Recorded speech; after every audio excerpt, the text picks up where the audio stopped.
Diamond Powerhouse. The family, the relaxed atmosphere, and we're there for each other. It gives us a big advantage being local, and we love Jacksonville. The money stays in Jacksonville, by the way. Beards Diamonds in St. John's Town Center and online at beardsdiamonds.com. If you're thinking about getting a new roof sometime this year, Endless Summer Roofing can help. I'm Claudia, owner of Endless Summer Roofing. Stronger materials, expert installation, real peace of mind. A new roof isn't just an upgrade. It's the primary source of protection for your family home. Visit endlesssummerroofing.com for a free inspection today, and I'll make sure you're ready for tomorrow. Endless Summer Roofing.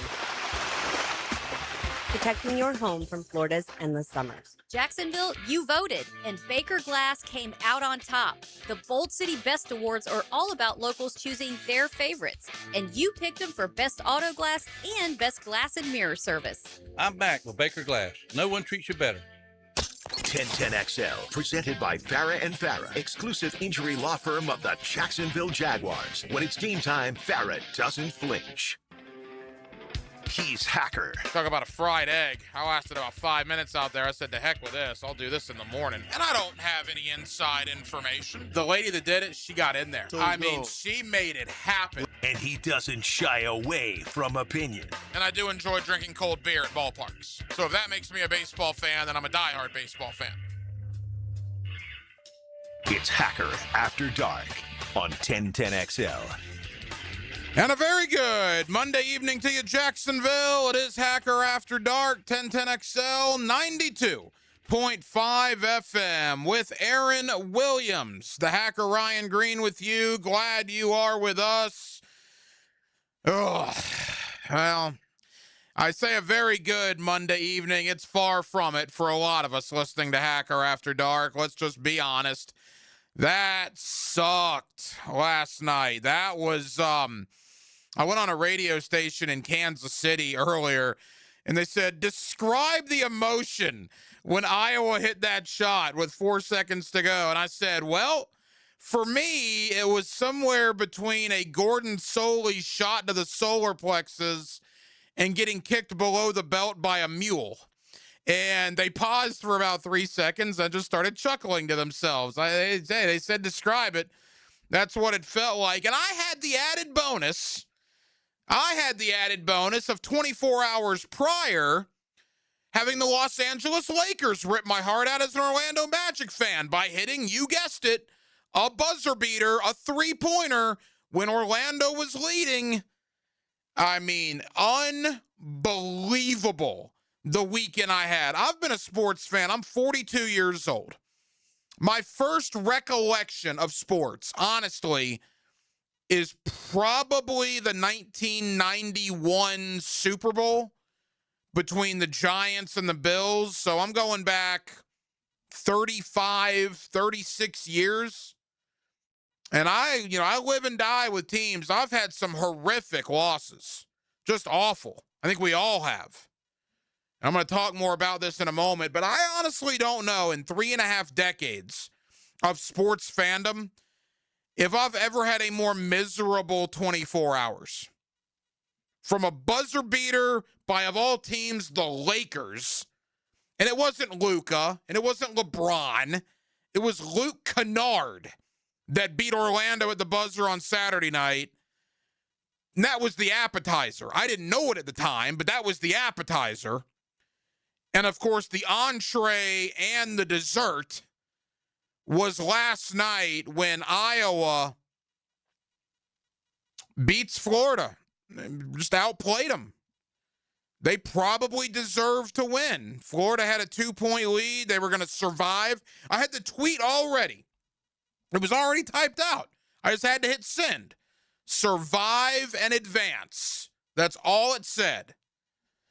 Inevitably, I had to erase that tweet because the Gators did not survive and they did not advance because they had 8.9 of the most miserable seconds you could ever imagine at the end of the game, and it cost them their season, and it probably cost them this era of Gator basketball. I got a lot of thoughts on it. We're going to open up the show with it coming up in a little bit. Guest lineup tonight looks like this. former Florida Gator big man, my partner on the Gator Bites podcast, the 2014 SEC Defensive Player of the Year, Patrick Young, will join me coming up here in about 15 or so minutes. Patrick's got a lot of thoughts about his alma mater and what went down last night. Later on in the 9 o'clock hour, Blake Lovell, the host of the Southeastern 16 podcast. He's certainly one of my guys when it comes to SEC basketball. And we'll talk to Blake Lovell about Florida and their just, quite frankly, shocking loss last night. Also, it is 1 month from today. Today is March 23rd. On April the 23rd, the first round of the NFL draft will take place up in Pittsburgh. The Jaguars don't have a pick that night as of now. They do have 11 picks overall on the Friday and Saturday portions. So we'll talk a little Jaguars, a little draft, 1 month out. Ryan Roberts, A to Z Sports.com. So we're absolutely loaded. We're with you till 10 o'clock, Jacksonville. As always, we are glad you are spending part of your Monday evening with us.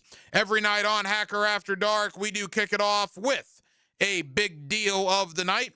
And Aaron Williams, let's do that right now. Time now for the big deal of the night. What's the big deal? What is the big deal? No, because it is a big deal. On Hacker After Dark. Iowa outplayed Florida for an overwhelming majority of the game last night. They were the better team. They were the team getting to loose balls. They were more physical. They were the better looking team. If you didn't know who was who, for a large majority of that game, you would have thought Iowa might have been the number 1 seed. But to Florida's credit, they battled back. We're not playing very well, but they battled and they battled and they battled. And at one point, they had a 4-point lead, I think 65-61. And you're thinking, all right, they're going to find a way to survive and advance. No, I had them losing to Houston anyway in the Elite Eight. Their season just ended 6 days prior than I thought it would end. But boy, it's a long 6 days. We're going to live them together here over the next week. So I thought they were going to lose to Houston anyway. But I thought after being up 65-61, and clearly 71-70 with Isaiah Brown going to the line with 8.9 seconds to go, they were going to find a way to win. Misses the first free throw. But then he made the second. And you know what it reminded me of?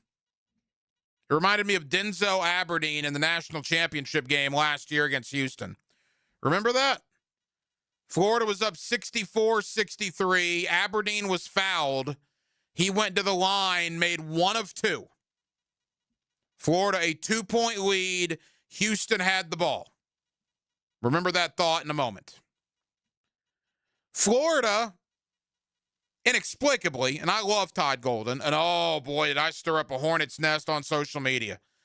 You know, Twitter is the only place where I can be accused of being a Gator homer by Florida State and Georgia and Miami fans.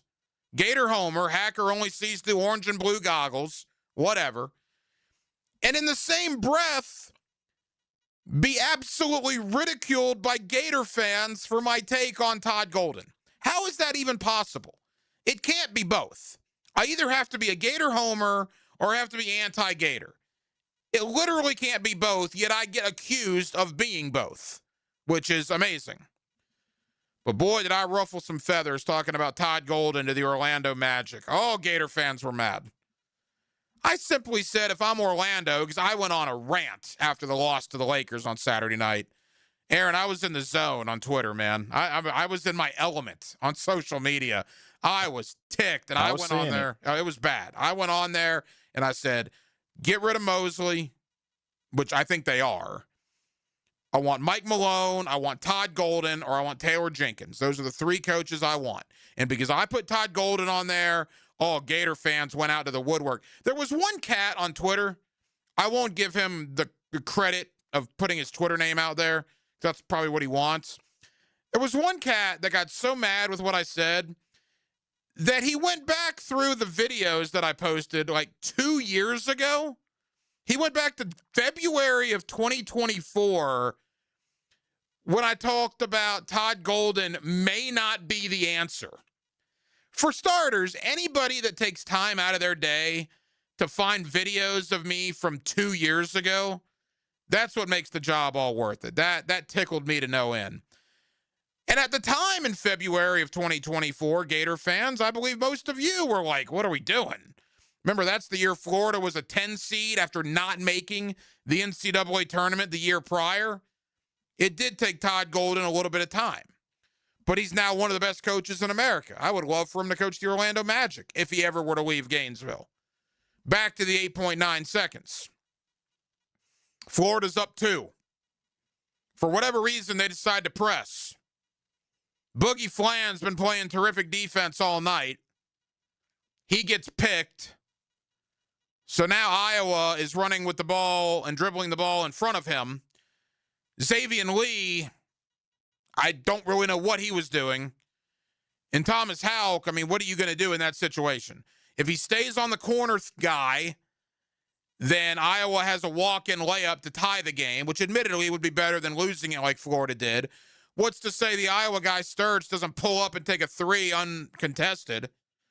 Houck is in a no-win situation, being left out there on an island, having to choose between 2 different guys that were going to have wide-open shots. So Florida's down 1. 4.5 seconds to go. Go back to the Houston National Championship game. What happened in that game? Houston being down 2. Remember Ian Eagle on the call?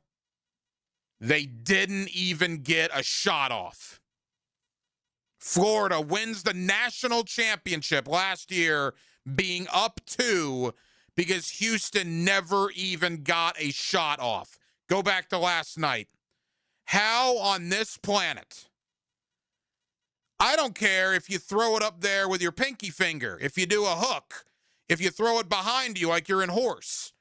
How do you not get the ball at the rim in that situation knowing your season's going to come to an end? How is that possible that you don't get a shot off? Particularly because you won the national championship last year because the team that you beat did not get a shot off. Well, maybe because Xavier Lee wasn't there. Xavier Lee was, having a 4.0 GPA at Princeton last year during that Florida-Houston game and maybe didn't realize that. The shame about that play, though, I think Golden drew up a play that worked. I think Lee made a mistake. If you look at it, if he goes inside instead of around, he probably gets to the rim. And worst case, he gets something on the backboard, which then at least Condon and Houck have a chance for a tip-in. Instead, he goes around, Iowa converts, doesn't even get a shot off. A nauseating way to end the season. For the 2-year stretch, look, last night was awful for Gator Nation. Awful. But you did win the national championship last year. I would take 100 nights like last night if it meant I could win another national championship. So the fact that they won the title a year ago, yeah, last night was brutal. But that run from last year, people will remember that in Gator Nation forever. This loss might sting right now, but it'll be Gonzaga. The slipper still fits. 10, 15 years from now, it'll be lumped into the Gonzaga loss in 2000 or UConn beating Florida in the 2014 Final Four, or Creighton hitting that shot with 0.2 of a second to go in round 1. They've had some gut-wrenching losses in the NCAA tournament. We won't forget about this one 10 years from now, but it won't hold a candle to the national championship from last season. It'll just take time. Just kind of like the Jaguars when they lost to Buffalo. It took time. And that's where I want to go before we get to Patrick Young. Boy, if you are a Jaguar and a Gator fan in the year of 2026, God bless you. Because you have received 2 of the biggest gut punches, 2 of the biggest body blows that this area has had sports-wise in a long time. That loss to Buffalo on January the 11th for the Jaguars and just how abruptly it ended with that interception, that was horrible. Just horrible for Jaguar fans. And now we're 2.5 months removed from that. And if you happen to be a Gator fan, then you lived it all over again last night, losing again in gut-wrenching fashion to end any chance you might have had to defending that college basketball national championship. If you're a Jaguar and a Gator fan in 2026, you have built character watching those two things happen right in front of you. I mean, gut punches. It can only go up from here, right? You're not going to have a more devastating loss in college basketball than what Florida had last night, losing basically at the buzzer to an inferior opponent to have any chance of defending your national title be obliterated. Jacksonville, you took the lead with 4 minutes to go. You couldn't stop Josh Allen. You then get the ball down 3, knowing you got the best kicker in football, and on the first play, interception, bam, all the work you had put in for 6 months is gone in the blink of an eye. 2026 so far has sucked from a sports perspective if you're a Jaguar and a Gator fan. Hadn't been much better if you're Florida State, by the way, but kind of leave them out. They didn't make a bowl game, nor did they make the NCAA tournament. One of only 5 power conference teams that can say that so far this year. Only can go up from here, right? I mean, at least if you're terrible like the Jaguars are, you don't get devastated by a loss. I have buddies that still haven't gotten over the Bills' loss. And last night, I imagine, even though the national title was so much more sufficient, I imagine there's Gator fans that it'll take a long time for them to get over last night's game. They were called the Jagators at one time. I had the t-shirt when I was little. Jaguar Gator fans, the fiercest animal on the planet. I think I still have the t-shirt at my house in one of the boxes in my garage. They sold like hotcakes back in the day. And if you are a Jaguar and a Gator fan, you have built character in your sports fandom in 2026. And it's not even April yet. What lies in store for you over the next 8 or 9 months? Perhaps the sports gods will take pity on you after last night because you have dealt with things that sports fans should not have to deal with twice in the span of 2.5 months. Maybe it'll get better for you because I don't know how it could get much worse than that loss to Buffalo and that loss to Iowa last night. 904-641-1010. 904-641-1010 on the text line. Designed by Lifetime Enclosures. Your thoughts always welcome here on a Monday night edition of Hacker After Dark. Let's talk to a man that played in a Final Four for the University of Florida. That was the 2014 SEC Defensive Player of the Year. My partner in crime when it comes to the Gator Bites podcast, 1010XL Zone, Patrick Young. Patrick's got a lot of thoughts about what happened last night and what now happens moving forward. Thomas Houck, probably gone. Mid-round, first-round pick. I've seen him in mock drafts anywhere from 15 to 20. I don't know why you would come back if you're projected to be that high in the first round. Condon and Chinyalu, that's a little more complicated. If Houck leaves, does Condon want to come back without his best buddy? He's a projected second-round pick. Chinyalu, I don't think is going to the league. My question is, will he be back at Florida? You say, well, Hacker, what do you mean? Denzel Aberdeen. Does that ring a bell?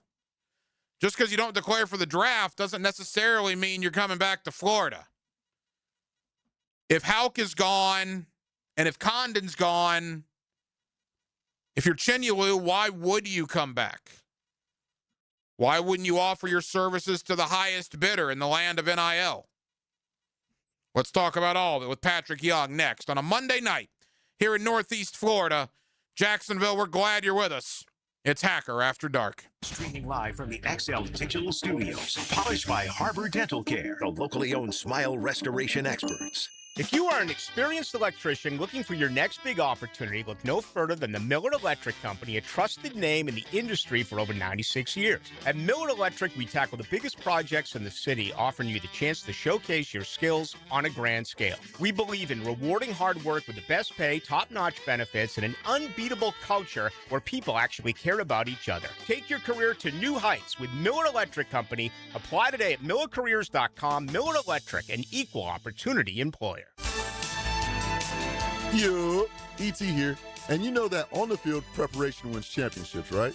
Well, the same goes for your health. Right here in my side of town in Fleming Island, Encore Research Group is helping locals take charge through cutting-edge research studies. Everything from weight loss to diabetes and hypertension. Their team of local, multi-specialty doctors is focused on advancing medicine and keeping our community healthy. If you want to see if you qualify, check them out at encoredocs.com. World-renowned chef, humanitarian, and founder of World Central Kitchen, Jose Andres, is coming to the Florida Forum March 31st. For your chance to win tickets, text FORUM to the text line covered by Lifetime Flooring at 641-1010. Looking for golf that doesn't feel like golf? Welcome to Pine Royale, Callahan's new golf entertainment destination. Play a 9-hole par 3 course, compete in TrackMan-powered driving bays, and get ready for all-new 18-hole mini golf coming soon. As the sun goes down, the course lights up. Add in great food, a full bar, and space to hang with the whole crew, and suddenly golf feels a whole lot more social. Search Pine Royale Callahan and come play today. Get ready for spring turkey season at Green Acres Sporting Goods. Find shotguns trusted in the field from Browning, Beretta, and Benelli. Plus, the newest bows are ready to test shoot from Hoyt and Matthews. For over 55 years, Green Acres Sporting Goods has helped Northeast Florida hunters gear up with confidence. Stop by Green Acres today at the corner of Normandy and Hammond Boulevard, or shop online anytime at greenacresporting.com. Alert! Alert! Termite swarms are active right now in Jacksonville, and once they get inside, damage can happen fast. Termites don't knock, they silently attack the structure of your home, leaving behind costly repairs and long-term headaches. Protect what you've worked hard for with the proven protection homeowners trust. Terminix with advanced termite treatment and prevention solutions. Visit Terminix.com and schedule your free termite inspection today. Here's another call on the 1010XL hotline driven by Key Buick GMC, home of the lifetime powertrain warranty. 1010XL, presented by Farah and Farah, exclusive injury law firm of the Jacksonville Jaguars. Focused, fueled, fearless, Farah. Back here on 1010XL at 92.5 FM in the city of Jacksonville. We are glad you are with us. Well, I think we all thought we would be talking about Florida heading to the Sweet 16. Obviously, the Iowa Hawkeyes had different plans as Iowa upsets Florida 73-72 down in Tampa. The Gator season comes to an abrupt end in the round of 32. Let's talk about the loss. Let's talk about what it means for the season. And let's look big picture at the last 2 years of this magical run that the Florida Gators have been on. Patrick Young played in the Final Four with Florida in 2014. He was also the SEC Defensive Player of the Year. You hear him all over the 1010XL airwaves, and Patrick's always kind enough to join us here on Hacker After Dark. Patrick, how you doing, man? I'm doing well, and yourself? What's happening? Patrick, we're good. I guess as good as we can be. Look, it was painful for me to watch that game. For a guy that wore that uniform and played in a Final Four for head coach Billy Donovan, I can only imagine what those final 9 seconds were like for you on Sunday night. Yeah, it was, I never had to worry about being knocked out this early. I'm sure we had some scares, but, man, just the, I don't know, the words aren't there for me. Can't find them, can't relate. The crazy thing about what went down, let's focus on the last 9 seconds first. How do you allow a guy to be wide open in the corner for a three? Well, that's not the problem. The problem was apparently Coach Golden communicated that he wanted them to foul, which some people are like, why do you like, have you ever heard of someone saying foul up two? I mean, shoot, yeah, if you're like, we're trying to go to overtime, we think we have a chance to win in overtime, but they didn't execute. I don't agree with the formation of their of their defense, because it makes sense to want to, 7.8 seconds left, to want to make Iowa speed up. And because, oftentimes when you're trying to go so fast, you make mistakes. But the way that the defense was set, as soon as the guy caught the ball, there were 3 Florida Gators behind him, including Boogie Fland. Mm-hmm. It created an automatic 3-on-2 situation that put Thomas Houck in an impossible situation. If he doesn't, which, there's not enough time to think. One thing that he will learn, and everyone will learn from that moment, you never help from the corner. I don't care who it is. You never leave the guy that's in the corner open. But he was, again, impossible situation. This guy's coming full speed. If he doesn't step up, maybe he shoots a 3 right there. By stepping up, he left him open in the corner. But the poor execution is the formation of that defense. I think you start in a kind of like 2-1-2, 3-quarter court. It's not even necessarily a press. It's just to get them to keep your defense behind and protect your basket. That way, if this guy's trying to come around full speed, it doesn't matter which side he goes. Whichever side he goes, that guard is going to pick them up. And it's just, again, that last play was right there for Iowa was not ideal. And then I almost would have liked the idea for Florida to take the ball out immediately instead of trying to call a timeout, because Iowa was off balance and Iowa was able to set their defense, which was a much better job than what Florida did on that last possession. Former Florida Gator big man Patrick Young. Yeah, as if the defense wasn't bad enough. I mean, 4.5 seconds to go, you're down 1. Statistically, you're not going to win very many times. I mean, yeah, we see a lot of buzzer beaters, but for every buzzer beater that you see, there's 20 games that you lose. So the odds were stacked against Florida. But Patrick, to not get a shot up was to me unfathomable. I mean, how you do that and don't even get a shot at the rim is unacceptable. I know, dude. It's unacceptable. Sometimes for me, I think Coach Golden, and I love him. I love Coach Golden. And I think it's fair to be critical because he has a public job. It's not like he's in the office and, he has a job that is open for people to have opinions. I think he gets a little too emotional. And it takes him out of his thinking for what, and obviously 4.5 seconds isn't a lot of time to work with. But I did. In studio, I'm like, I would go to Xavier Lee. He's the fastest player to start things off. But I would have loved to see, because in hindsight, it's 2020. But I would love to see, because they're going to focus all their attention where the ball starts. And him get the ball, maybe take a dribble, and swing it to the other side of the floor right away. I mean, it gives you a best opportunity to get a shot off. Or tell Xavier Lee. I would even like Thomas Houck, because who does a better job than getting to the free throw line than Thomas Houck? Mm-hmm. He goes full speed.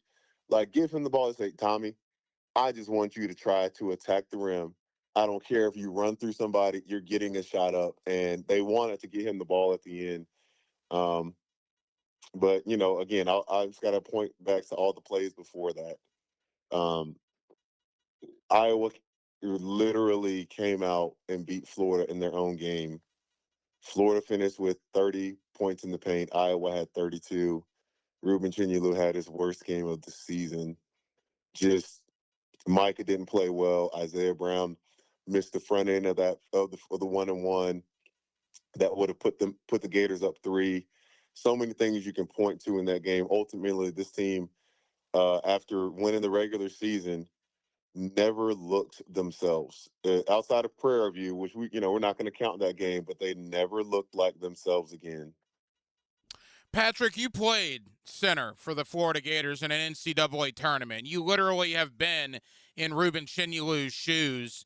How does something like that happen in a situation like that? I mean, there were times that Chinyulu just didn't look like he was mentally there. I mean, some of the fouls he was committing and the body language in a situation like that, it was mind-boggling to me. Man, it was 2 fouls he had early in that game. That you're just like, Ruben, what the bleep are you doing, bro? He's just too important to the team to do stuff like that. And honestly, man, I kind of had a feeling once I saw that happening that he was just kind of out of sorts. I'm not sure, man. I don't know. And the thing is, too, like, I cannot be on the side to say that they weren't ready to play. I cannot sit well with that because it's the NCAA tournament. You know your season is about to be over. You know what you potentially have the chance to do. You can't tell me these guys don't know all this stuff already. And I think they were surprised with Iowa's will. Iowa executed really well. So weird, man, to talk about Iowa. But yeah, man, it's a little baffling, and I hate it for people, people that are Gator fans, because you kind of want to, like, what happened, and you kind of have to relive it, and think about it for at least the next 2 weeks of how you came short, and especially today, so many experts depicting and tearing apart the failure of that game, and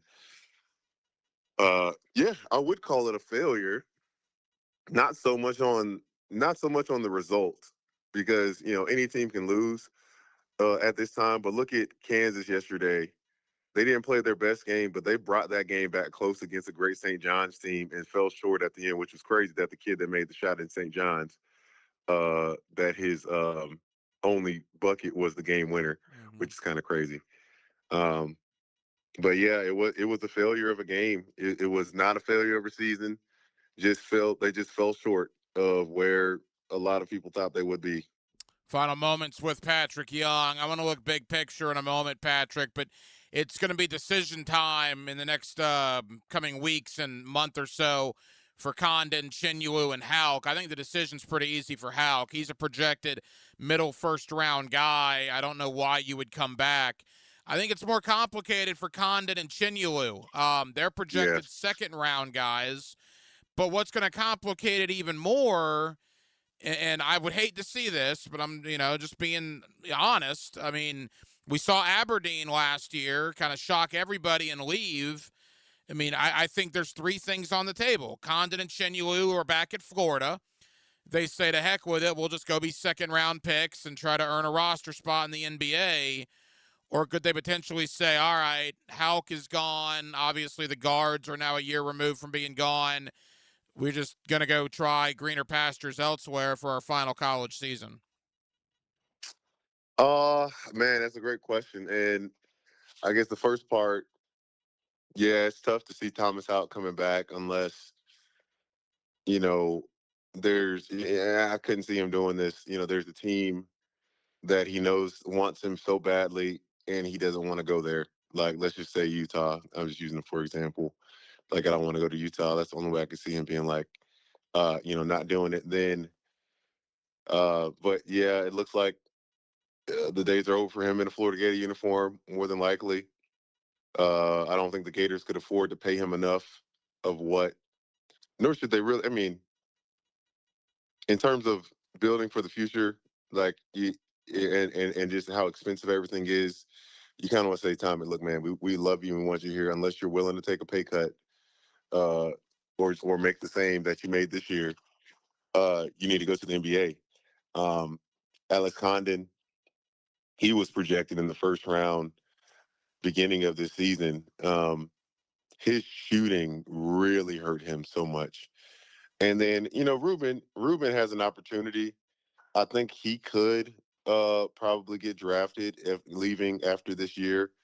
But I just wonder if, 0 points, 1 rebound, 4 fouls, if a game like that really makes him say, no, that's not how I want to end my Gator career. Because, for a guy like him, he could literally can go down to be one of the greatest Florida big men ever, coming back and having a great year next year. So it's tough. At least now those guys are not in a position where they have to truly decide between money. It's really about passion and their love for being Florida Gators more than anything, because they can, obviously they can still make a really good amount of money staying in college versus going to the pros. Because I'll tell you what, man, from what I know, when you go to the pros, man, it's just the college locker room feel and all that. It's just not the same, man. It's not the same. It really truly becomes a job versus the same way that it is in college. It's a job, and depending on where you end up, man, you can just kind of disappear, even though you are at the highest pinnacle of being in the NBA. But more than anything, all of these guys, it comes to an end at some point. They will be forever loved. Didn't even knock. Sorry, I'm at the hotel. The lady didn't even knock on the door. She just opened the door. They normally knock and say, but what was I going to say? I think, the other guys that you're probably going to ask me about this when you're looking at Xavier Lee, when you're looking at Boogie Flan. Obviously, Xavier Lee he's done. How do we categorize or label his career? He just missed the mark. I think no one questions the kid's character, but he just wasn't. And it's tough, man. In 1 year, obviously Elijah Martin was able to do it 1 year with the Gators, but he had 2 guys that had been in the system for 2 years in the guard position, and he didn't have to be the guy. He didn't have such a big role to fill. Boogie Flan, I just thought he could never maintain identity. He was so streaky. He got better than he started. I think he needs to gain some weight. To me, right now, he doesn't look like an NBA player. Doesn't shoot the ball well enough. Doesn't create for other people. I mean, look at Darius Acuff, same similar position, younger. Boogie Flan needs to take a picture from his book to bring that if he's coming back next year, because I'm sure the Gators will still want him, but he's definitely got to make a jump. Being a New York kid, he's tough. He was New York's Player of the Year, which is crazy to believe. That's a tough state to win an award like that. We just haven't seen it in Gainesville at that level yet. And Florida Gators are still fighting for Micah Handloggin to get another year, which I think he should. I mean, the rules, sadly the system is broken or it's wrong. The system is wrong for what they do for players that play a little bit in basketball versus players that play a little bit in football. But, Klafchar, obviously see him coming back, and then Isaiah Brown, see him being implemented into the starting lineup next year. But Coach Golden, number one thing, he has got to get a great point guard next year. Forget everything else. A great point guard, point blank, period. And I'm excited about the 2 young guys, too, CJ Ingram and Alex Lloyd. We saw them sparingly at times this year. I'm excited to see both of those guys. Patrick, we got 60 seconds. We got to go super quick. I mean, it sucks right now, but I think when Gator fans do like a deep breath, right, this 2-year run, boy, what a ride. From a national championship last year to another number 1 seed. As much as losing to Iowa sucks, and it does suck, boy, the last 2 years were incredible. Yeah, they were incredible, man. Last year, in and of itself, and I think what's cool, just having carryover of guys from last season being on this team and just seeing the growth and how special the front court was this year. Putting 72 points in the paint on Alabama, beating Kentucky 3 times, beating Tennessee pretty good again. There's so many things that you can point to that this team did this year. Win the regular season. Last year's team did not win the regular season. Auburn won it. So many positives you can point to for sure. But, Gator basketball is in a very healthy space right now. And, I just think you're definitely we are definitely more hypersensitive to it that season's over. So yeah, you expect to win all the time. You see Patrick Young all over the 1010XL airwaves and podcasts, and you'll see him this Friday on the Gator Bites podcast with me here on 1010XL and the 1010XL podcast network. Patrick, appreciate the time as always, pal. We'll talk again soon. Sounds good. Dan Hicken and Jeff Prosser. You got a plan? Consummate professionals. Not really. Kind of thought we'd just wing it, make it up as we go. They are the drill. Yeah. That's my plan. Mornings on 1010XL. Awaken 180 weight loss. Awaken 180 weight loss. Hacker here. And being on the maintenance program, I still get some food from Awaken 180. That it helped me lose over 100 pounds when I was on it every day. In the maintenance program now, I'm still on it pretty regularly. Have some other things that I do in the maintenance program. But the bottom line is I got some food delivered to me today. Was sent right to my front door. Didn't have to do anything. Some shakes, some soups, some smoothies. There's no medications, man. There's no shots. There's no pills you need to take. It's just good food that Awaken 180 sends you. You eat it, and the weight comes off. You get coaching every week. My coach Kate was with me every step of the way. There's a reason I lost over 100 pounds. Guys, if you've heard me talking about this for a while and you're thinking, I need to maybe do what Hacker did, trust me, you do. Go to awaken180weightloss.com. That's awaken180weightloss.com, or call 844-346-1800 and get hooked up with the great folks of Awaken 180 Weight Loss. Hello, First Coast. I'm sure by now you have seen our bright green GFL trucks and containers throughout the greater Jacksonville area. We're an industry leader in solid waste and would love the opportunity to earn your business. We're committed to customer service, reliability, and have an unwavering focus on safety. Whether commercial or construction, let us haul your waste away. Call 904-760-5880 to get a quote today from GFL, Green for Life. Bueller. Stay cooler with Bueller. Hey, pal. Stand back, Jason. I'm gonna Sneeze? Yeah, I saw that coming.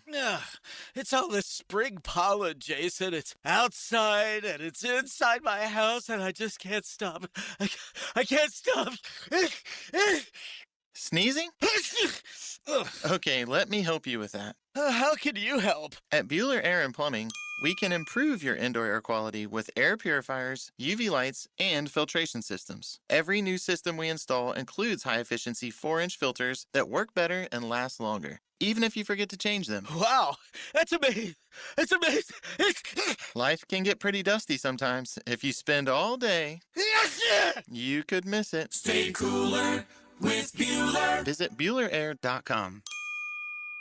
Gold and silver prices are near all-time highs. If you have old jewelry just laying around, Estates Roadshow wants to buy it. Gold and silver, old rings, chains, even broken jewelry. Don't wait. Cash in while gold and silver are hot. The Estates Roadshow is in the First Coast area Monday through Friday, 10 a.m. to 5 p.m. in St. Augustine at World Golf Renaissance. Get cash in your hands for your unused jewelry. More info? Visit estatesroadshow.com or follow Estates Roadshow on Facebook to see all upcoming local events and locations. 1010XL, presented by Farah and Farah, exclusive injury law firm of the Jacksonville Jaguars. Still present, ready. Farah doesn't flinch.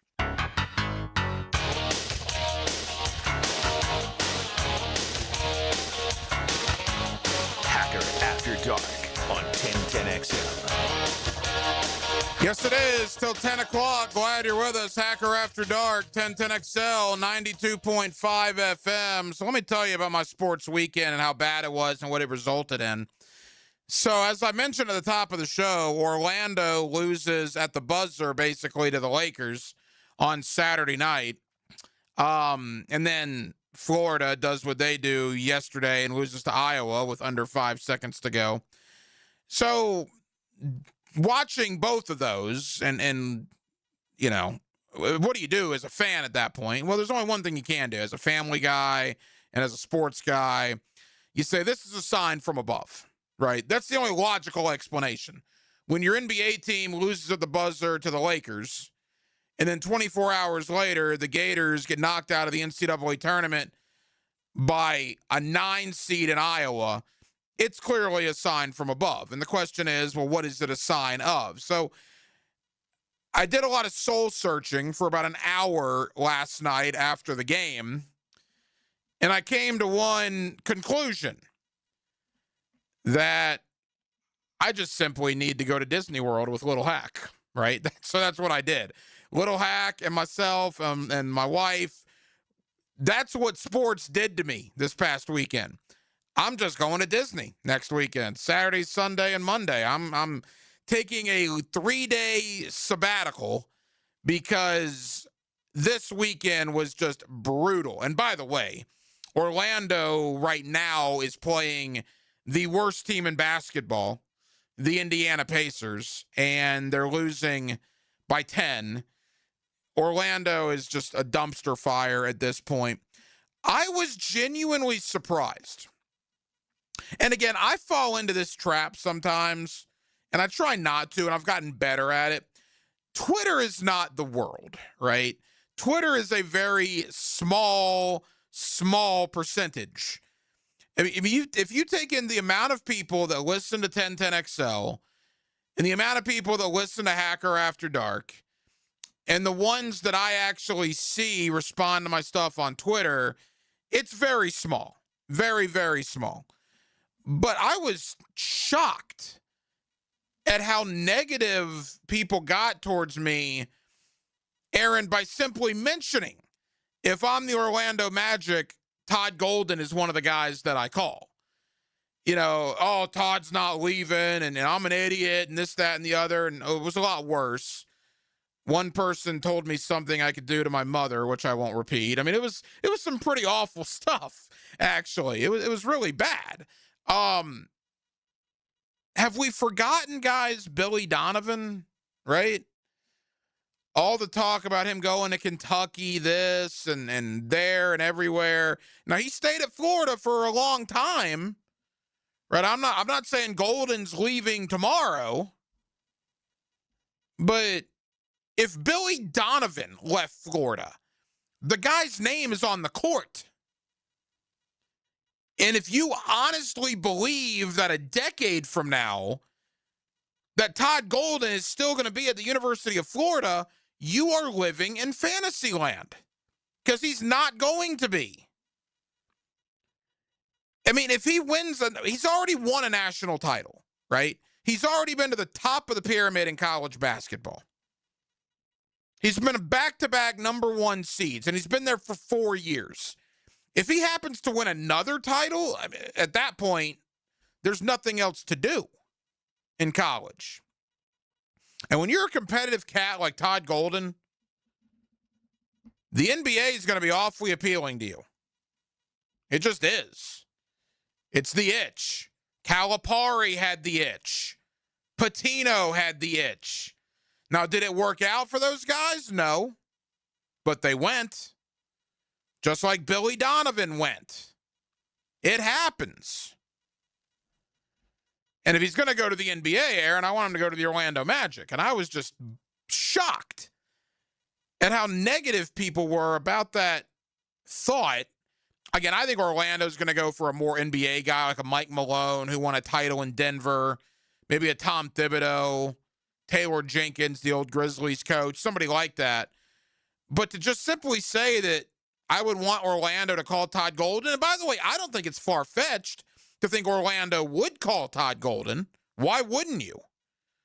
I ultimately don't think that's what they're going to do as far as hiring somebody, but man, Gator fans were just fuming with me about recommending that over the weekend. It's, they're emotional after a hard loss. I mean, all Gator fans were. I mean, well, a lot of this was before the loss. A lot of this was after the Laker Magic game on Saturday night. Oh, well, that too. But I mean, listen, I mean, as far as the Orlando Magic, I think they should go in the direction of a Mike Malone or a Taylor Jenkins. Taylor Jenkins is the one that I like for them a lot. Not that I don't like Mike Malone, but I like what Taylor Jenkins, I think, can bring to that Orlando Magic team. And he coached Desmond Bain in Memphis. Exactly. So there's some familiarity there. But for, with the Todd Golden thing, I mean, I don't think ultimately that's where he's going to, or I shouldn't say he's not going to end up there right now, like tomorrow or something like that. I think eventually, maybe he'll get a call there.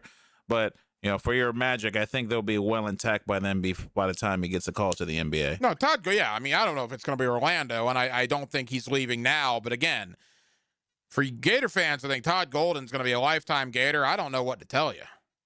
I mean, you probably said the same thing about Billy Donovan, right? You probably said the same thing about Steve Spurrier. That's another one. If Steve Spurrier leaves Florida to go to the NFL and Billy Donovan leaves Florida to go to the NBA, you're sitting here telling me that Todd Golden's not going to eventually leave? You're out of your minds if you honestly believe that. I hope Todd Golden's in Gainesville for a long time, and the only place I would want him to go to is Orlando, because I happen to also be a fan of the Orlando Magic. But man, just the sheer thought of Golden leaving Florida got people up in arms. I don't buy the North Carolina stuff. I see people talking about that. I don't know if Golden would leave for another college job. Why would you? I mean, do you get more NIL? I guess, but Golden's already proven that doesn't even matter because he's already got a title. And he was just another number one seed at Florida, whereas North Carolina is struggling to be, a fourth or fifth team in their own conference. I mean, Golden himself talked about Kentucky, a $22 million NIL. Florida swept Kentucky 3 games this year. Obviously, from an NIL standpoint, it doesn't mean very much. When teams that are spending buku dollars, you're clearly better than. And Florida, as a program right now, is clearly better than Kentucky and North Carolina. Now, if you want to give me a history lesson and talk about the Blue Bloods, whatever that means, sure, I guess. If you want to talk about Michael Jordan and James Worthy back in the day, and Dean Smith and Rasheed Wallace and Jerry Stackhouse and Vince Carter, well, sure, right on, okay. I'm with you. North Carolina's got a great history. What have they had since Roy Williams left? Not much. And there's no doubt that Florida right now, again, people will say, well, history. Yeah, what does history buy you? History buys you a bag of chips and a sandwich. When North Carolina's a 6 seed and the 4th best team in their own conference. By the way, the ACC was terrible in the tournament. They sent 8 teams. 7 of them got eliminated on the first weekend. The only ACC team that's left is Duke. For all these Tobacco Road people and the heritage of the ACC, your conference is hot garbage right now. And it's been that way for quite some time. Duke is carrying the flag for you guys. A cup of coffee from Virginia here and there, a cup of coffee from other schools here and there, but it's Duke and the Step Brothers is what the ACC has turned into. This is supposed to be a down year for the SEC, right? That's what we were told, a down year. And they still have a quarter of the Sweet 16 teams. Texas, Tennessee, Arkansas, Alabama. They were a half-court shot away from getting Vanderbilt in. Look, I don't know who feels worse, Vandy or Florida. That Vandy shot against Nebraska, how that thing didn't go in, I have no idea. I thought, what a horrible way for your season to end. Little did I know Florida's was going to end almost as bad 24 hours later. But I like the fact that it's a down year in the SEC and they still have 4 of the Sweet 16. Whereas the ACC, the mighty Atlantic Coast Conference, lost 7 of their 8 teams. By the way, one of those, Tennessee, who was the 5th best team in the SEC this year, gave the 2nd best team in the ACC the beating in Virginia yesterday. The ACC stuff just rubs me the wrong way. And this North Carolina stuff, look, North Carolina's got great pedigree. They got great history. Again, what have they done in the last 5, 6, 7 years? You compare Florida since Todd Golden's arrival to North Carolina. So 4 years of basketball in Chapel Hill and Gainesville, it's not even close. Florida's the better program right now. Maybe North Carolina, if they fire Hubert Davis, maybe they will call Todd Golden. They probably would. I'd be stunned if he left. Todd Golden's next job will be in the NBA. If it's this year, I hope it's in Orlando, but I hope it's a few years down the road so that he stays in Gainesville for a little bit of time. But yeah, as a Magic fan, are you kidding? If I'm giving my druthers, I would absolutely call Todd Golden, and I hope they do, because I am pretty much done with Jamal Mosley as the head coach of the Orlando Magic. Getting riled again, man. I need to get to Disney quicker. Maybe I'll call the boss man, see if I can take Friday off too. I just need to get away, Aaron. I'm telling you, man, this past weekend, I'm almost going to tell Little Hack, why do you want to become a sports fan? Why do you want to do this to yourself? And I do this for a living. And I've done it every day since August 20th of 2002. It'll be 24 years for me in August. And I'm only 42 years old. I took a job at 9:30 3 months after I was an intern, or 3 months out of high school. I became an intern. This is my life. And it still just bothers me to no end when you lose games like that. Oh, just an awful, awful weekend. That's why it's so personal to you. You know what it is, though? You know what it has taught me? We got to go quick here. I'm going to enjoy the hell out of the wins from now on. Yeah. I was always at the point where, Jacksonville or Florida or Orlando or whomever, yeah, they won the game, but I was so jacked about coming in to do the fifth quarter, or so pumped up to come in here and do Hacker After Dark on a Monday. I was just gathering all my thoughts. To heck with that. These losses suck so bad that I'm going to enjoy every single Jaguar win moving forward. Can't take it for granted. Oh, my gosh. The losses are so much worse than the exhilaration of the wins, unless it's for a title. Now, the Gator National Championship certainly overtakes what happened last night. But that Jaguar loss in the playoffs, that was brutal. And I'm an objective broadcast journalist, but just having to talk about it and relive it, and just the pain in Jaguar fans oh, man. And then have to deal with that all over again last night from Gator Nation. It's been a rough 2026. We'll get into the NFL. Ryan Roberts, A2ZSports.com, will join us coming up in less than 15 minutes. We're 1 month exactly away from the NFL draft. Jacksonville, we're glad you're with us on a Monday night.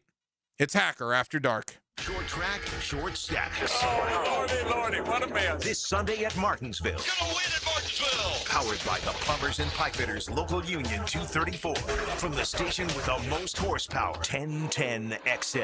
Hey, Hicken here. I couldn't be any happier than to join the George Moore Chevrolet family. When I say family, I mean it. Visit their beautiful showroom today off Atlantic Boulevard. Find out exactly what I'm talking about. No pressure, just friendly help. And whether you want a car, a truck, SUV, electric, pre-owned, you name it, George Moore Chevrolet has it. And if you can't make it over to Atlantic Boulevard, no problem. MooreChevy.com is easy to navigate as any site you will try. It's never been more easy to use. George Moore Chevrolet. Together, let's drive. The off-season is when you add speed, power, and precision to the team. This is your game plan. Keep the off-season rolling with AA Automotive and 1010XL.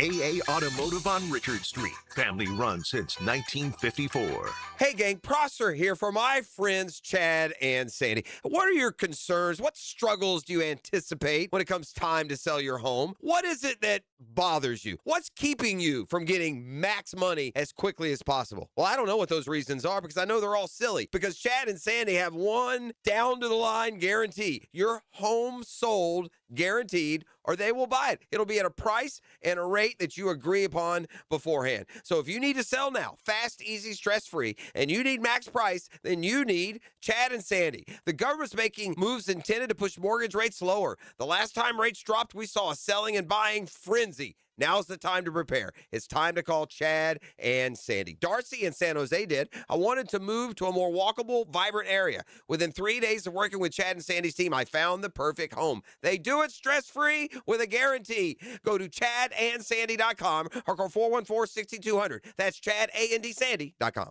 Pro soccer lives here. So be there when Sporting Jacks brings 90 minutes of pro speed, finesse, and edge. Home to Jacksonville at Hodges Stadium. See it live. Feel the energy. Join the action. Sporting Jacks is at home March 25th. Season tickets with seats starting at just $10 per match. Call 904-863-KICK or visit sportingjacks.com. This is history. Sporting Jacks. Pro soccer, pro Jacks. 1010XL, presented by Farah and Farah, exclusive injury law firm of the Jacksonville Jaguars. When it's game time, Farah doesn't flinch.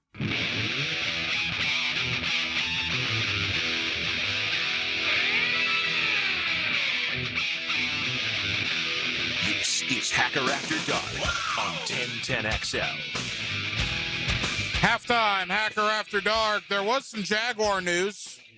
We told you Friday that Jake Bobo from the Seattle Seahawks, a wide receiver, caught a touchdown in the NFC Championship game, but a special teams really good player. Would have probably killed two birds with one stone. Jaguars signed him to an offer sheet because he was a restricted free agent. Would have probably been a replacement for Tim Patrick in the offense and would have certainly played on special teams. But not to be, as Seattle matches the offer for Jake Bobo. 2 years, $5.5 million. I believe $4.5 million was guaranteed.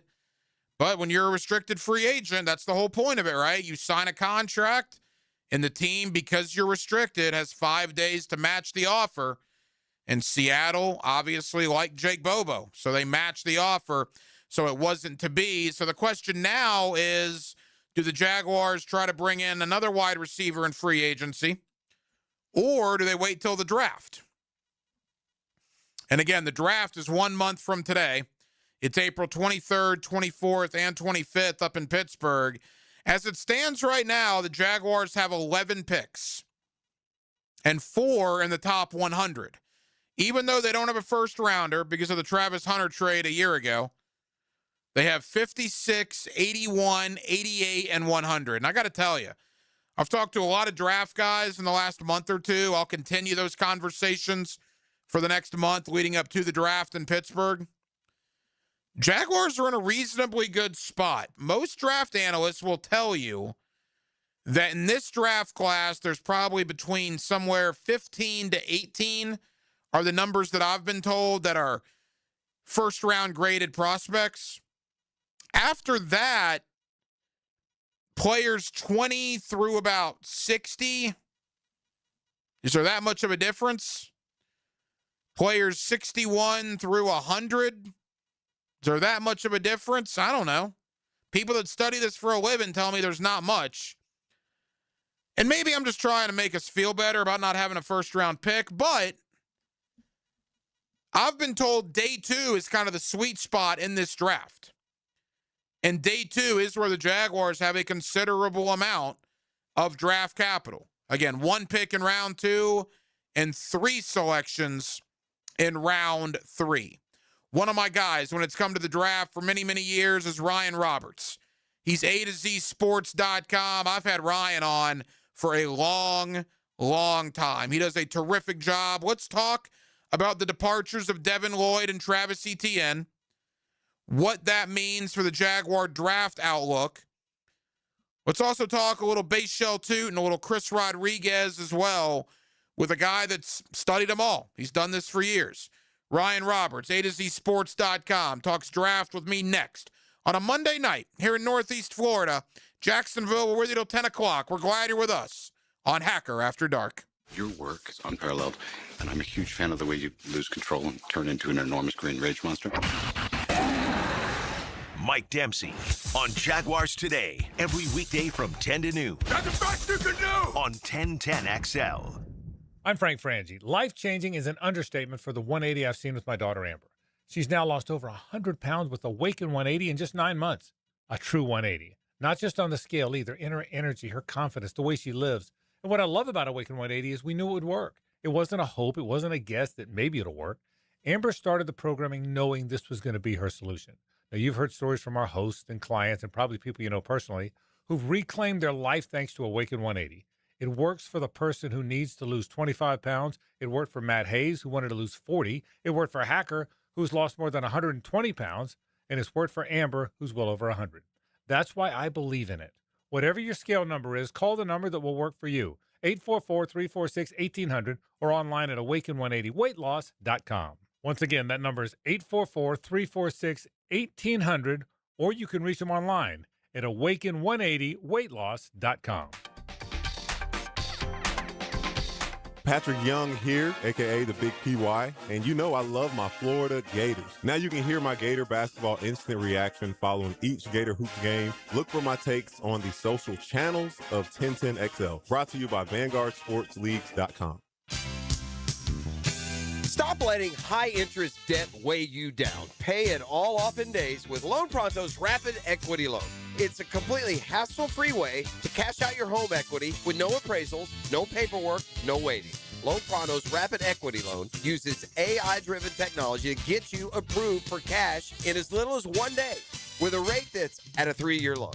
One client got $100,000 approved in under 24 hours, wiped out all their credit cards, started a home improvement project, and cut their monthly expenses by $1,500. Call Loan Pronto now and see how much cash you can get. No hard credit pull up front. Imagine, this time next week, you could be credit card debt-free. Loan Pronto, A-rated by the BBB, with nearly 2,800 five-star Google reviews. Call 904-999-1508 or go to loanpronto.com. That's 999-1508 or loanpronto.com. Equal housing lender, NMLS 1661781. On approved credit, NMLSconsumeraccess.org. 1010XL, presented by Farah and Farah, exclusive injury law firm of the Jacksonville Jaguars. Focused, fueled, fearless, Farah. Here's another call on the 1010XL hotline, driven by Key Buick GMC, home of the lifetime powertrain warranty. Back here on 1010XL at 92.5 FM in the city of Jacksonville. We are glad you are with us. The Jacksonville Jaguars, all eyes now turning to the NFL draft. We are inside a month of the draft, if you can believe that. April 23rd, 24th, and 25th up in Pittsburgh. The Jaguars, 4 picks in the top 100, 11 picks total. And by the way, they already have 10 picks for 2027, which we'll get into in just a little bit. One of our main draft guys, has been so for years, is Ryan Roberts. A2ZSports.com is where you find his terrific work. And Ryan's always kind enough to join us here on 1010XL. Ryan, how you doing, man? I'm doing well, brother. I'm doing well. How are you? Ryan, we're good. Thank you for the time. You and I spoke a little over a month ago. And at that point, we still didn't know about Devin Lloyd and Travis Etienne. And obviously, since then, we've gotten clarity. Before we dive into the draft, just your thoughts on the departures of Etienne and Lloyd, both heading to the NFC South. Lloyd to Carolina, Etienne to New Orleans.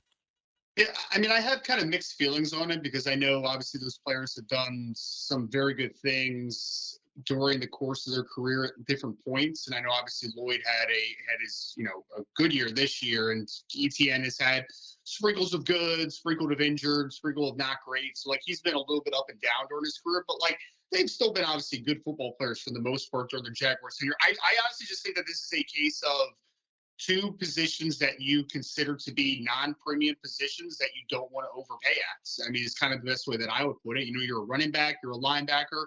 I think both that we can deem them as good players functionally in a vacuum for their positions.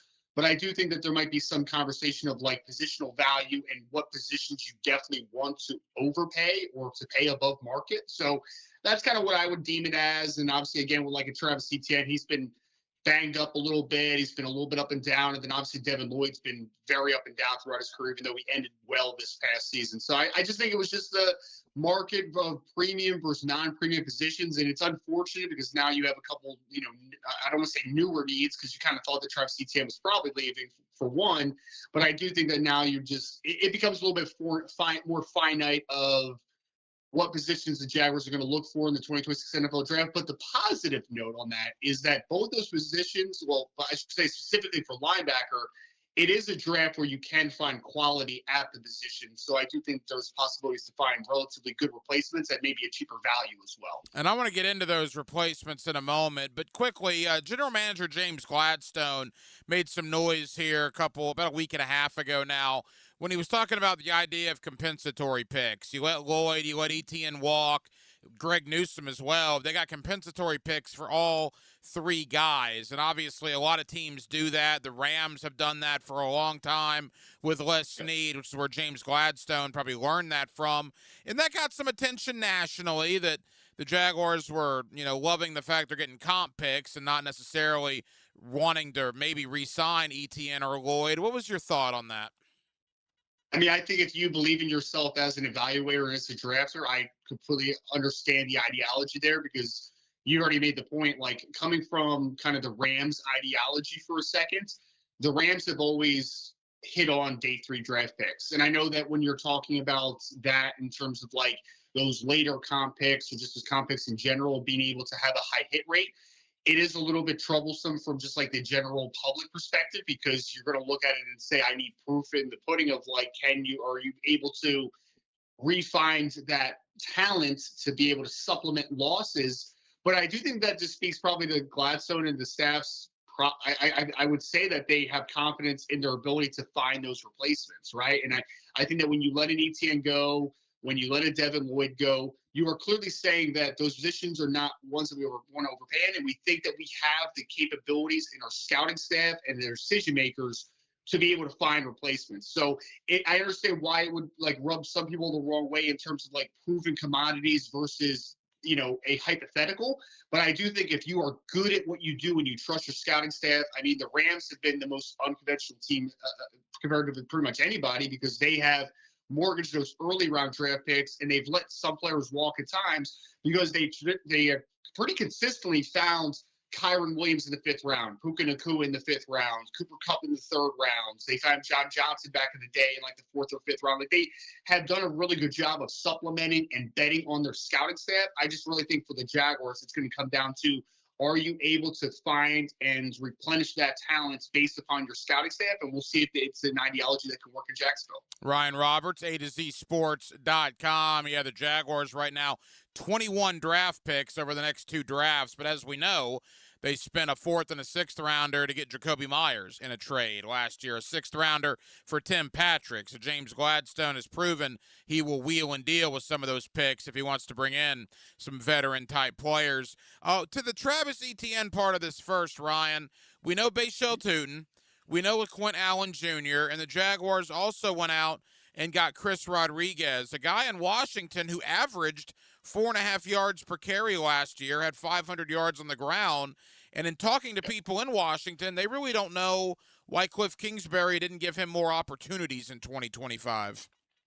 Yeah, I mean, if you think back to Chris when he was at Kentucky, he was just kind of this big downhill physical dude, not a great dynamic athlete, but I do think that he's what I would call like an efficient power back. And I do think that when you compare it to what the Jaguars have pre-existing, I think that just like, from a guest perspective, I do think that they're probably just going to try to mix and match running backs in the 2026 season, because I don't think that it's necessarily going to be a huge need in the draft.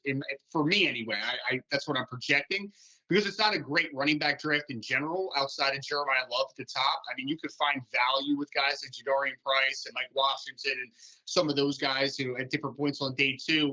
But I do think that the Rodriguez signing is very interesting because he's a much different player than what you have pre-existing in the room. Like Bashal Tutin is much more of that one cut and go, explosive, home run hitting type of threat. LaQuinn Allen, who came out of Syracuse, like he's more of like that complimentary player who is a pretty good pass blocker, actually catches the ball relatively well out of the backfield. And then you have Chris Rodriguez, who's more of like that big physical early down runner. So I'm interested to see if the Jaguars kind of ideologically are kind of going where my mind's going, of saying that they're probably going to mix and match skill sets, and it's going to be a true committee approach rather than having a guy that's maybe going to have 200 plus carries in the year.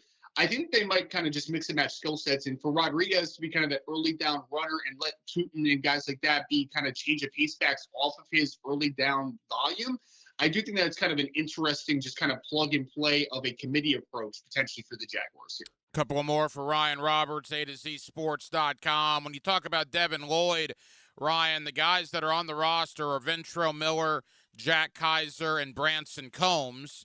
Maybe Ventrell Miller might get the first look there, although Gladstone continues to talk about Branson Combs, an undrafted free agent who made the roster last year, so he's certainly a name to at least follow. But what I've been told is this is a decent linebacker draft. I mean, what's your thought on Jacksonville potentially taking a linebacker in round 2 or round 3? I mean, it is the deepest linebacker class that I've ever evaluated. I don't even think it's relatively close, to be honest. I think that it is from top of having quality down to second, third, into day 3 conversation of depth. I really think that this class is great throughout. So, I mean, you're going to be able to find guys in the second and third rounds like Anthony Hill Jr. and Jacob Rodriguez and Caleb Olorms, or out of TCU. Like, there's guys littered throughout from second to like 4th, 5th round that I think could come in and could play. And even if they're not necessarily, starters from day 1, I do think that they're guys that can serve a valuable role for sure. So, it's interesting that you talk about Combs. He was actually a guy I liked at Wake Forest. He was at Southern Illinois, if I remember previously, before Wake Forest, before transferring his last year. He's got kind of that sand feel to him where he can kind of play on ball, he can play out in space a little bit. But, I think there's enough talent there to be able to find a guy in the second, third round and still feel good and try to recreate what Devin Lloyd brought. I don't think there's going to be a guy that's going to carry the volume of the Devin Lloyd in 2026, but I think it's about mixing and matching skill sets. So second, third, even into the 4th-ish round, 5th round, I think that you can find guys that can come in and play a role, even if they're not full-time starters early on. But I do think that there is a lot of value to find in this class. One would think Ventrell Miller might get the first look. What was your opinion on him coming out of Florida? He was just really sawed off. So he didn't have a great tackle radius, obviously, right? He was one of those guys that was tenacious and had really good instincts, though. I remember that he was one of the more big hitters when he was coming out. He had a couple shots when he was at Florida for sure. So he's a physical kind of instinctive player, but he just doesn't have great overall physical talent. So his sideline to sideline range is solid, but nothing special. And then he's got a little bit of a smaller tackle radius considering he saw it off.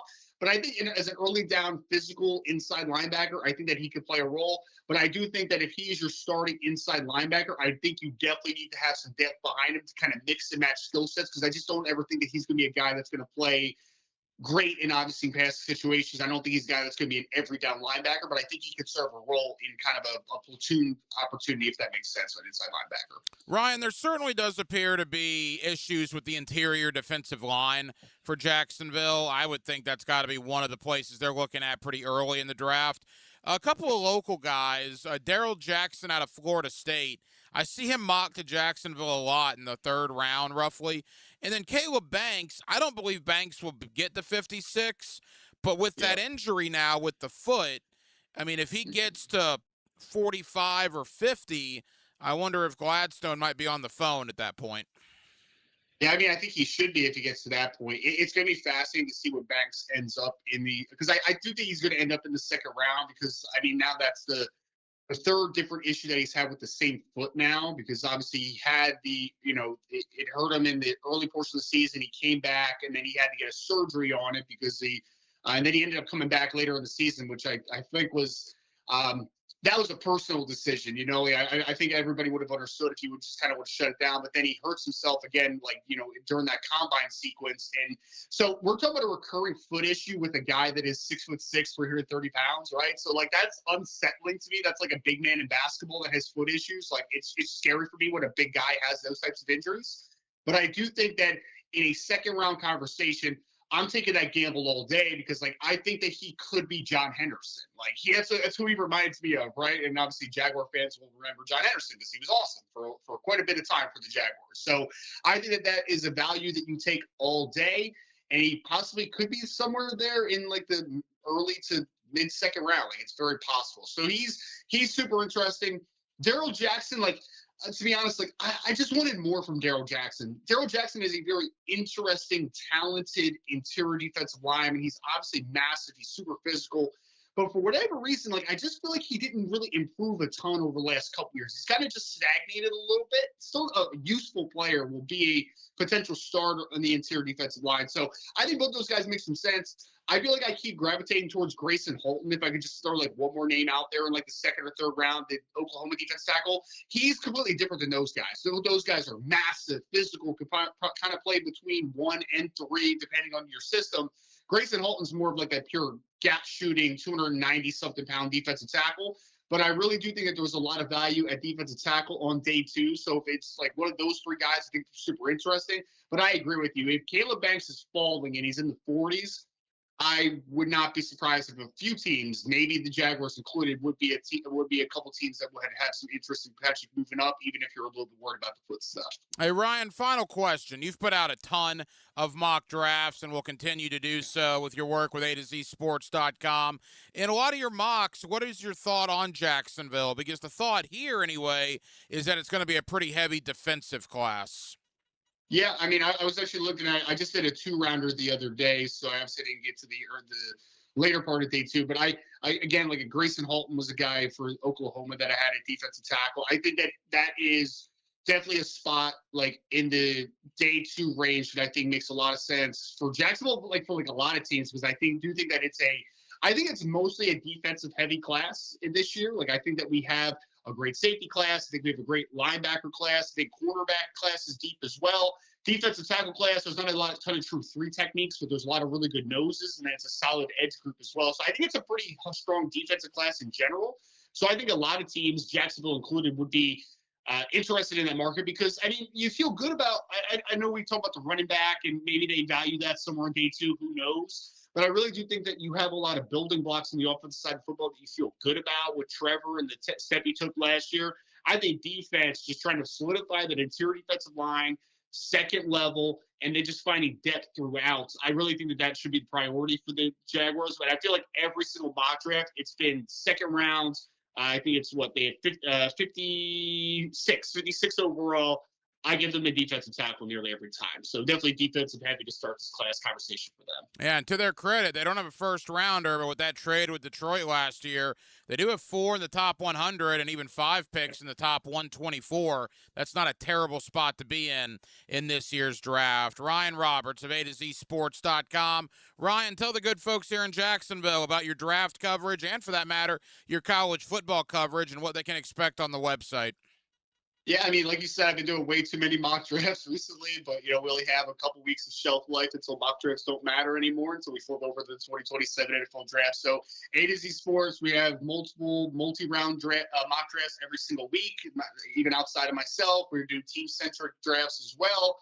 Might have a Jaguars one up at some point this week as well for all the readers out there in that part of the country. So A2Z Sports, all the NFL draft stuff, college football. Now that we are in spring practice season as well, we have some practice reports, recruiting intel, that type of stuff as well. Everything that you need to find at A2ZSports.com. Ryan, I know it's a very busy time for you, man. Thank you for taking time for us, and we'll talk soon, pal. Absolutely, brother. Thank you for your time as well. We talk about Jacksonville because we love Jacksonville. I was born a Jags fan, and I'm Duval till I die. 1010XL, Duval Sports Radio. Hi, I'm Michael from the Warren Treaty. You know the jingle. Now discover the facts about Ozempic, a GLP-1. Only Novo Nordisk makes FDA-approved Ozempic. Learn about the real thing. Talk to your healthcare professional today. Call 1-833-OZEMPIC or visit Ozempic.com to view the medication guide and to learn more about Ozempic. Semaglutide injection 0.5 milligram, 1 milligram, and 2 milligrams.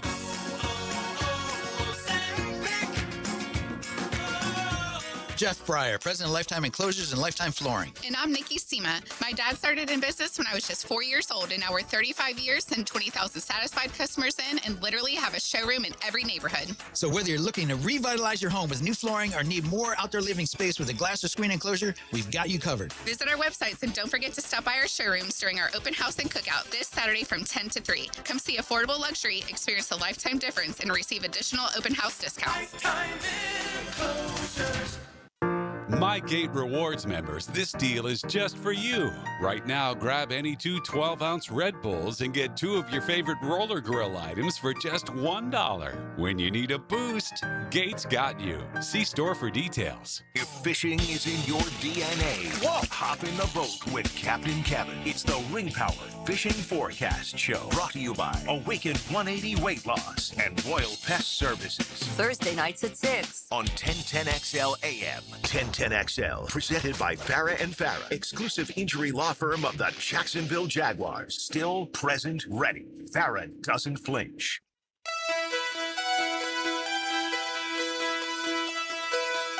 Hacker After Dark. on 1010XL. Glad you're with us. Hacker After Dark, 1010XL, 92.5 FM. Coming up in about 10 minutes, we'll get back into the world of college basketball, the NCAA tournament. Yeah, we will spend some time on the Gators' loss to Iowa yesterday. We'll also take a look at the teams that are left. Blake Lovell is the host of the Southeastern 16 podcast. He does a terrific job covering the world of SEC basketball, and he's always kind enough to join us here on Hacker After Dark. Boy, the hits keep on coming, Aaron, for my teams. We mentioned Saturday night, Orlando lost at the buzzer to the Lakers. And then last night, Florida loses with under 5 seconds to go to Iowa. And Orlando back on the court tonight playing the Indiana Pacers. And you say, well, the Indiana Pacers, they were in the NBA Finals last year. And you are correct about that. They are the worst team in the NBA this year. Tyrese Halliburton hasn't played. They've had a bunch of injury problems. And the bottom line is they've lost 16 games in a row coming into tonight. They have 15 wins and 56 losses. They've lost 16 in a row. Orlando's in the thick of a playoff hunt. And Indiana leads by 6 with 2 minutes to go. It's absolutely unbelievable. This is all just going to be, it's all just going to turn you into, a better person, and it's just going to feed you good luck when we have a Rams-Jaguars Super Bowl next year. I don't know if it's going to turn me into a better person. I think it's probably going to piss me off again. It's all building character on you, Hack. Well, like you said, it's building character. It is building character. It's all seriousness, this is a game. If this game is in January, this is a game that Magic head coach Jamal Mosley would get fired because of. Yeah. Yeah. You cannot lose to a team that's lost 16 in a row. Now, Orlando is trying to make a miraculous comeback. They're now down 4 with 1:40 to go. And they're without guys tonight. Guys are injured. Guys have been injured for 4 years. Orlando can't catch a break. But my gracious, man, just absolutely unbelievable. Yeah, well, I guess what makes it even harder. I mean, Miami's not out of the. Orlando's not out of the playoff picture. They're right in there. I mean, no, they're going to get in. They can be anywhere from the 5th seed to probably the 9th or 10th seed. They're going to get in. It's just a matter of, do they have to do the play-in or not? And they're not getting out of the first round regardless. That's my thing. You have a chance to not get in the play and have to do all that. I mean, I don't know. I don't know how you somehow struggle against, like you said, the worst team in the league when you're right there on the doorstep of a playoff Well, appearance. It's like I was talking to a buddy, and we were talking about, Orlando does a lot of things that poorly coached teams do. Like leave Luke Kennard wide open, a 48% three-point shooter on Saturday night. Leave him wide open when you're up 2 with 4 seconds remaining. Just leave him wide open. Yeah. Poorly coached teams do that. And that's probably not a coincidence that Orlando completely and totally continues to do things that poorly coached teams do. Hopefully a remedy to that is coming sooner rather than later. That's the NBA side. Let's get into the NCAA tournament side. Of course, let's continue the conversation on the Gators. Just the stunning loss last night to Iowa. Although the SEC did get 4 teams into the Sweet 16, Blake Lovell is the host of the Southeastern 16 podcast, and he joins us next on a Monday night here in the city of Jacksonville. We're glad you're with us. It's Hacker After Dark. Your home for Florida Gators baseball is 1010XL. It's the Florida Sunshine Showdown at the baseball grounds of Jacksonville. Florida State on the diamond. Catch every pitch starting at 6 tomorrow on 1010 a.m. Live streaming from the XL Digital Studios. Brightened by Harbor Dental Care, Jacksonville's first choice for dental emergencies. Bueller. Stay cooler with Bueller. Hey, pal. Stand back, Jason. I'm gonna Sneeze? Yeah, I saw that coming. It's all this spring pollen, Jason. It's outside and it's inside my house, and I just can't stop. I can't stop. Sneezing? Okay, let me help you with that. How can you help? At Bueller Air and Plumbing, We can improve your indoor air quality with air purifiers, UV lights, and filtration systems. Every new system we install includes high-efficiency 4-inch filters that work better and last longer, even if you forget to change them. Wow, that's amazing. That's amazing. Life can get pretty dusty sometimes. If you spend all day, you could miss it. Stay cooler with Bueller. Visit BuellerAir.com. The moon, the wall, and beyond celebrate two of the most iconic albums in rock history. Pink Floyd's The Dark Side of the Moon and The Wall, a breathtaking show that captures the spirit, sound, and spectacle. Brit Floyd, Saturday, March 28th. See Brit Floyd. Tickets on sale now at floridatheater.com. I'm Frank Frangie. Life-changing is an understatement for the 180 I've seen with my daughter Amber. She's now lost over 100 pounds with Awaken 180 in just 9 months. A true 180. Not just on the scale either, in her energy, her confidence, the way she lives. And what I love about Awaken 180 is we knew it would work. It wasn't a hope. It wasn't a guess that maybe it'll work.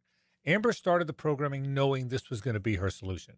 Now, you've heard stories from our hosts and clients and probably people you know personally who've reclaimed their life thanks to Awaken 180. It works for the person who needs to lose 25 pounds. It worked for Matt Hayes, who wanted to lose 40. It worked for Hacker, who's lost more than 120 pounds.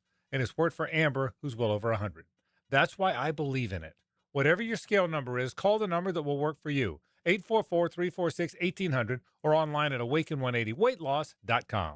Once again, that number is 844-346-1800, or you can reach them online at awaken180weightloss.com. 1010XL, presented by Farah and Farah, exclusive injury law firm of the Jacksonville Jaguars. When it's game time, Farah doesn't flinch. Now, the Monahan's golden moment. Monahan Jewelers in Atlantic Beach, your local family jewelers. Back here on 1010XL and 92.5 FM in the city of Jacksonville. We are glad you are with us. Well, we thought we'd be previewing Florida in the Sweet 16, but the Iowa Hawkeyes had different plans as Iowa stuns the Gators on Sunday night, ending Florida's run in the round of 32. Gut punch, no question. We'll talk about the game. Why did Florida lose? But I think you got to start looking big picture at the last 2 years in Gainesville and what it all means moving forward. Blake Lovell is the host of the Southeastern 16 podcast. He does a terrific job covering the SEC and SEC basketball, and Blake's always kind enough to join us here on 1010XL. Blake, how we doing, man? Yeah, doing well, Ryan. Good to talk to you. Like you said, we were hoping to be previewing a Sweet 16 game here, but not to be for the Gators. The writing was on the wall, Blake, with the way they played in Nashville at the SEC tournament. They beat Kentucky, but it was pretty sloppy. They get boat raced by Vanderbilt. I mean, they play essentially a high school team in Prairie View. No offense to them, but it just is what it is, and they look dominant there. And then with Iowa, look, I mean, yeah, the end of the game, sure, Florida came back, but watching that, it was clear to me Iowa was the better team on Sunday night. And you know what, in these kind of games, and I do kind of, and we're going to look at the big picture. I think back to last year in Florida, how many close games they won in the NCAA tournament, because what did they do? They just simply out-executed their opponent, and they made bigger plays. It was nice to have Walter Clayton, but it was a combination of things where they just simply made more plays at the key moments. And again, that's all about execution.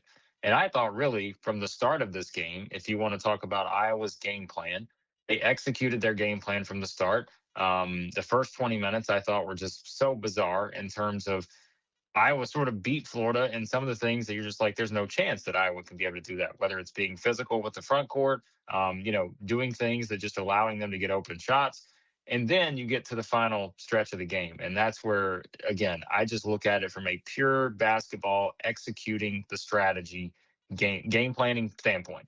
And Iowa just did that simply better than Florida did. And that was, I thought, was the story at the end of the game on several of those sequences, whether it was the one offensive possession that led to the bad defensive possession, and then all of a sudden you don't even get a shot on the final possession. So it was just a bad sort of finish all the way around, I think, for Florida. And like you said, we had seen some of these trends kind of pop up going back to the Kentucky game. And then you saw how you can beat Florida a little bit with what Vanderbilt did. And I thought Iowa came out, tried to do a lot of those same things early. And that allowed them to stay in the game long enough to where it comes down to execution at the end. And again, I just thought the Hawkeyes were better in that regard. You know, I said this during the game on Twitter/X. I said, look, if Florida survives this, and that's what it would have been, was a survive, they're not going to survive in Houston because either Houston or Illinois or even Nebraska was going to beat Florida with the way they were playing. Iowa took care of it before Florida even got there. And I'll go back, like you said, to the last 8.9 seconds.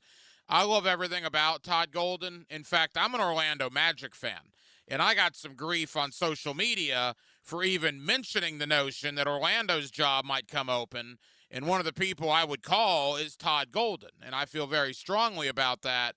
Having said that, that last 9 seconds on Sunday night was a 9 seconds that Todd Golden probably wants to forget about.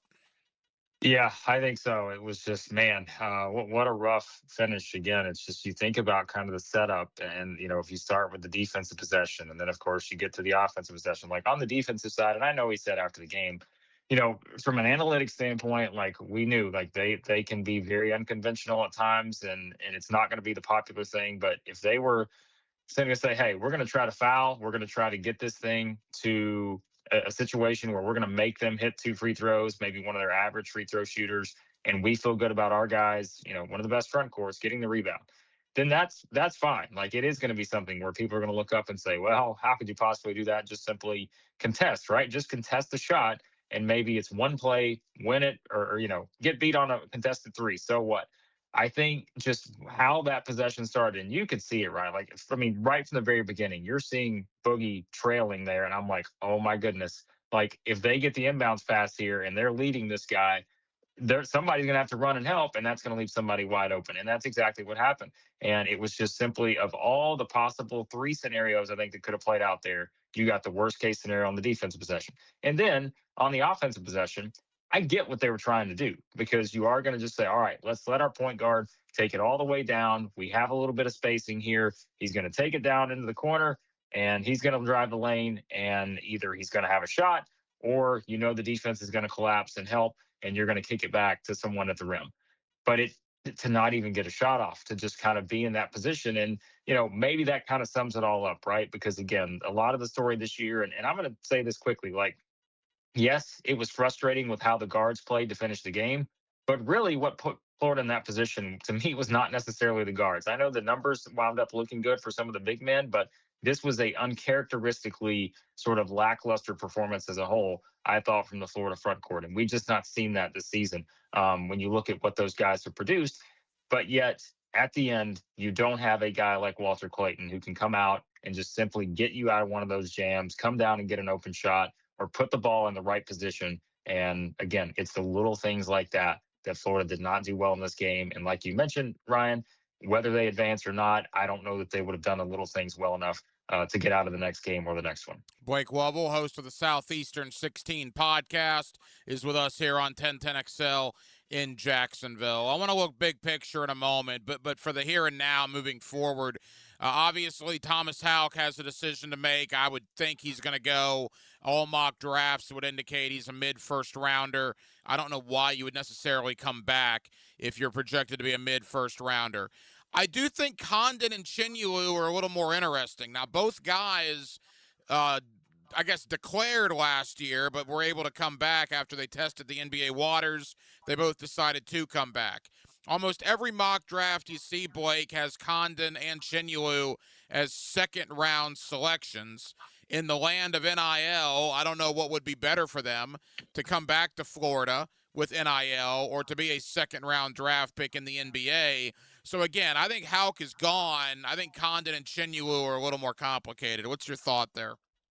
Yeah, and you, again, you know how it is just from following the NBA too. I think nowadays, like, it's one, and if you're looking at what is the advice that's given to guys like that, like Chinulu and Condon at this moment, like, the advice I think these guys are getting these days is simply, hey, what can you get from an NIL standpoint in college? And that's what you have to compare to the possibility of, if you're going to be a second round pick, if you're really anything outside of in a lottery pick, like, there becomes a much more interesting conversation now, just because of the money that we know that's being pumped into it, just from a roster building standpoint in college. And so, yeah, I think it is a very interesting, kind of question we're going to have with guys like that, because, it is kind of a point where, as you look at how you build your roster, if Thomas Houck is gone, well, all of a sudden, hey, there's a key sort of group of cash that you can say, all right, here's how we build for the next group. And do you get, again, what would be just those two guys coming back and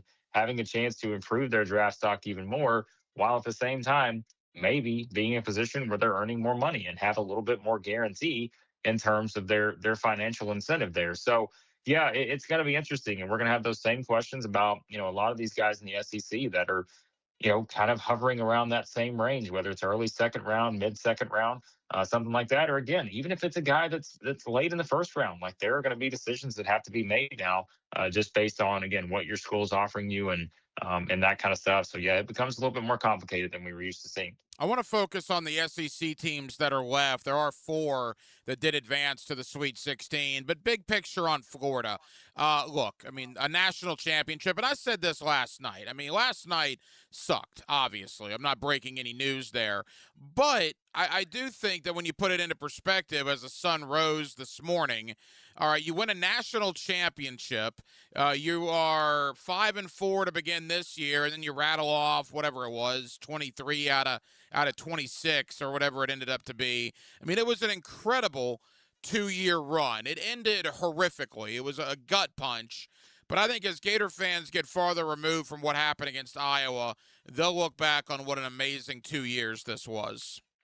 Yeah, absolutely. I mean, again, you look at last year and you're looking at a team that just simply fights and claws its way to a national championship in every big moment. As I mentioned earlier, they found ways to win games, and that's what it's all about this time of year, is you've just got to find a way. And sometimes you don't, like it happened, on Sunday. And I think that's just the nature of the game. And you look back at this year and it's just thinking, man, there's an early point in that season where you lose your first SEC game on January the 3rd.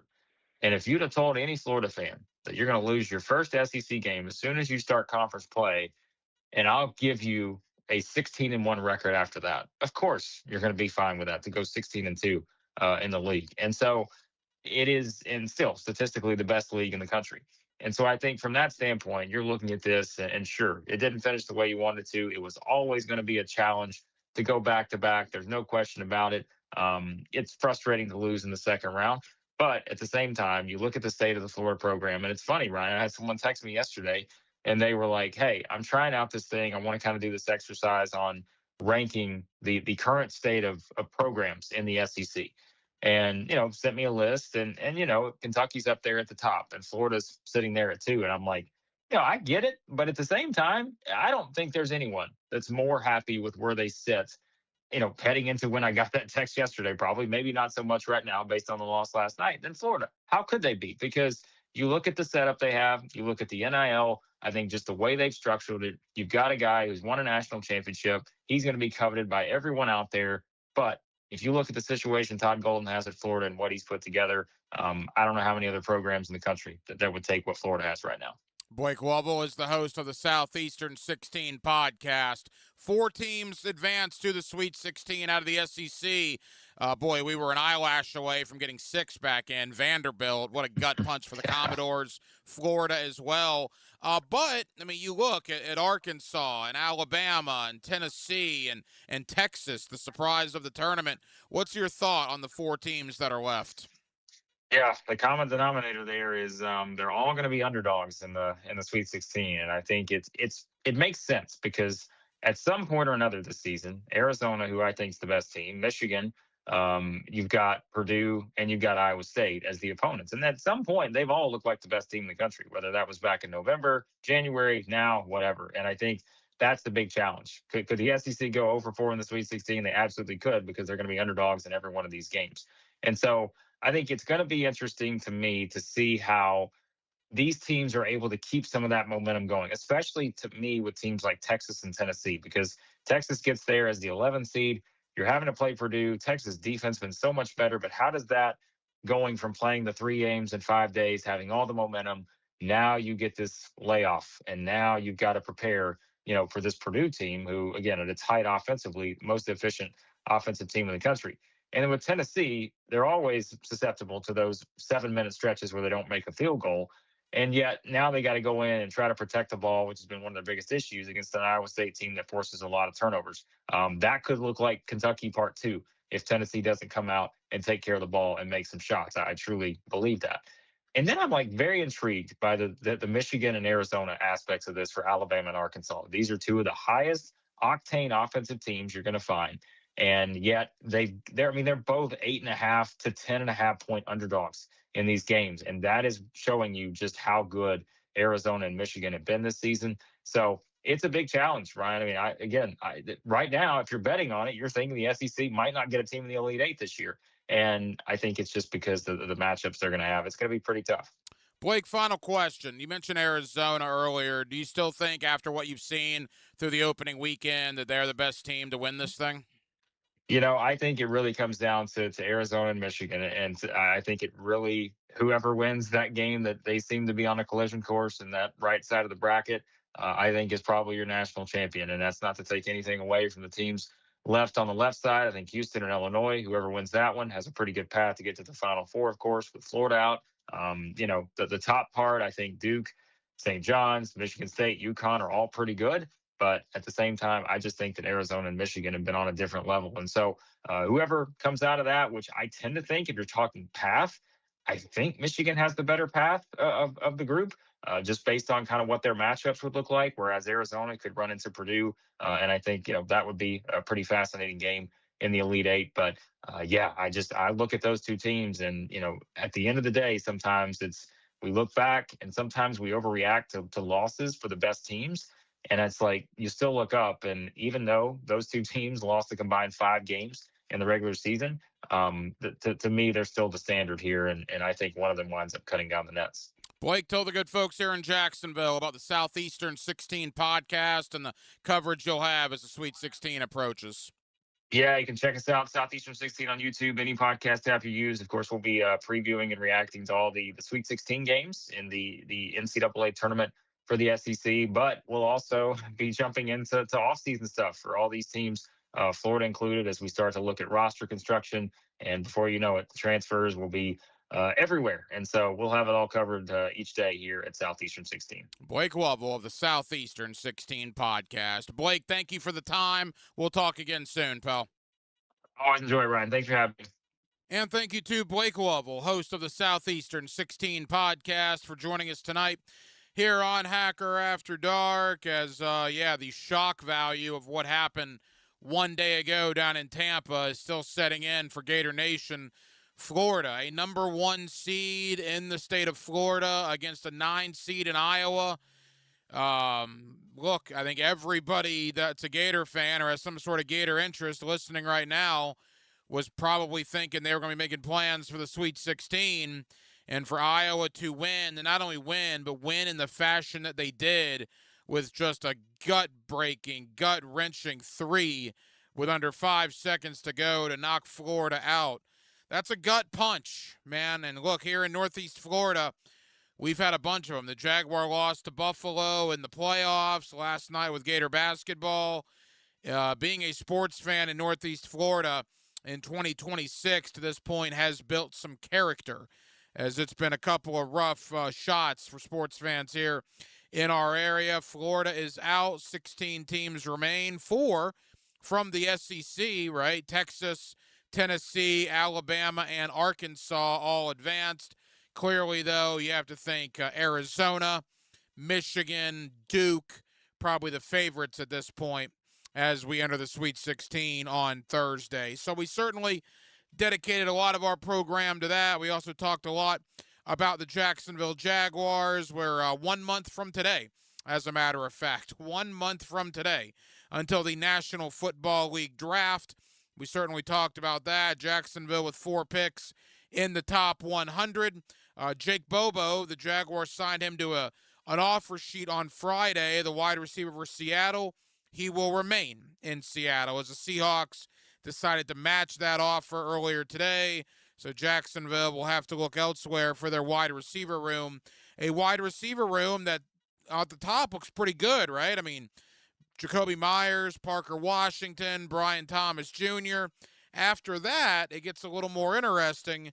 Tim Patrick is a free agent. They obviously tried to bring in Jake Bobo. That did not work. So we'll see what the Jaguars will do next when it comes to wide receiver, as, again, the NFL draft is officially now 1 month from today.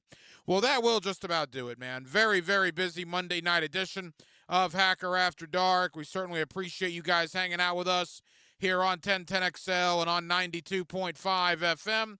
And we have a ton of people to thank. And Blake Lovell, the host of the Southeastern 16 podcast. Always appreciate talking college basketball with Blake. Thank you to Ryan Roberts of A to Z Sports.com. Ryan's been our draft guy for years here on Hacker After Dark, and we certainly appreciate Ryan joining us to give his thoughts on the departures of Travis Etienne and Devin Lloyd and what that may mean for the Jaguars, as, again, we are 1 month from today until the NFL draft. And my buddy Patrick Young, the 2014 SEC Defensive Player of the Year. He played in the 2014 Final Four for the Florida Gators, and we appreciate Patrick's perspective as a former Gator player on the loss yesterday and what is next now for Todd Golden and the University of Florida.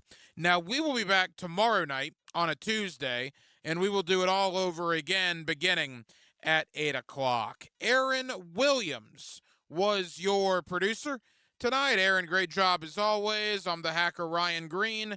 And again, Jacksonville, thank you for spending part of your Monday evening with us right here on Hacker After Dark, on 1010XL, and on 92.5 FM. So for all of us here on HAD, have a terrific remainder of your Monday evening, and we will talk to you again tomorrow night on a Tuesday beginning at 8 o'clock. Until then, good night, Jackson.